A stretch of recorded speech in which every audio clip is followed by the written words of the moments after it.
안녕하세요. 하늘마음한의원 윤여창 원장입니다. 얼굴에 생기는 대표적인 말썽꾸러기가 두 가지 있죠. 바로 여드름과 지루성 피부염인데요. 이 두 가지는 얼굴에 자주 생기는 피부 질환이기 때문에 헷갈려 하시는 분들이 많습니다. 하지만 이 두 개는 완전히 다른 질환이기 때문에 구분법을 익히신다면 쉽게 구분하실 수 있을 겁니다. 여기서 한 가지 주의하셔야 할 점은 이 두 가지는 서로 공존할 수가 있다는 점입니다. 때문에 얼굴에 생긴 요 뾰루지가 지루성 피부염이다, 아니다, 이건 여드름이다 라고 싸우실 필요는 없다는 겁니다.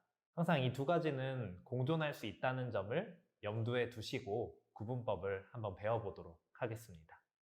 먼저 이 두 가지의 가장 뚜렷한 감별점은 가려움증입니다. 지루성 피부염은 굉장히 가렵습니다. 반면에 여드름은 처음에 올라올 때는 살살 가렵기는 하지만 활짝 무르익고 나서는 가려움증이 심하지 않습니다.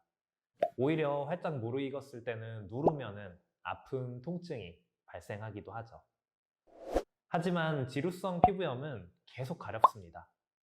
처음에 올라올 때도 가렵고, 밥 먹을 때도 가렵고, 잘 때도 가렵고, 다 회복한다고 3살 차오를 때도 가렵습니다. 이 때문에 계속 가렵고 그 가려운 정도가 일상생활에 지장을 줄 정도나 긁는 것을 정말 참지 못할 정도라고 하면은 그거는 지루성 피부염이다 라고 생각하시면 됩니다. 두 번째 감별점은 모양입니다. 여드름은 보통 볼록볼록 이렇게 언덕처럼 솟아있는 경우가 대부분입니다. 물론 두세 개가 이제 합쳐져 가지고 좀 이렇게 애매하게 하나로 높게 솟아있는 경우도 있지만 보통은 작게 볼록볼록 하나씩 언덕처럼 솟아있는 경우가 많습니다.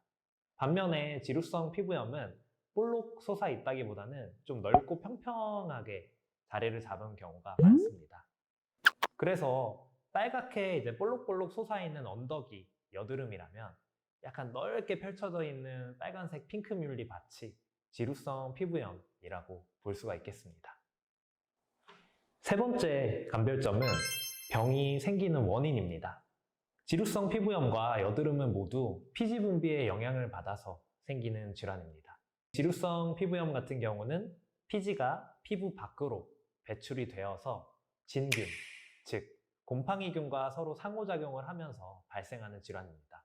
반면에 여드름은 피지가 피부 밖으로 배출되지 못하고 각질 등에 막혀서 모낭 안에 갇힌 채로 모낭 속에서 세균과 상호작용을 하면서 발생하는 질환입니다. 주된 영향을 주고받는 것은 지루성 피부염은 진균, 여드름은 세균이 된다는 점. 이 점 참고해 주시기 바랍니다. 때문에 지루성 피부염에서는 진균 관리가, 그다음에 여드름에서는 세균 관리가 치료에 굉장히 중요합니다.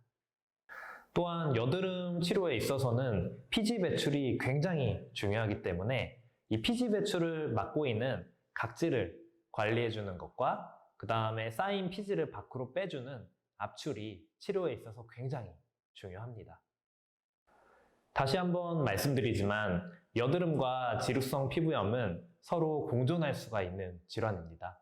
때문에 이건 여드름이다, 아니다, 이건 지루성 피부염이다 하고 이분법적으로만 생각하실 필요는 전혀 없습니다. 항상 이 두 가지가 공존할 수 있다는 점을 염두에 두시고 구분하셔서 적절한 치료를 받으시는 것이 중요합니다. 지루성 피부염과 여드름이 그동안 많이 헷갈리셨을 텐데요. 오늘 이 영상을 통해서 많은 도움이 되셨으면 좋겠습니다. 하늘마음 한의원 윤여창 원장이었습니다.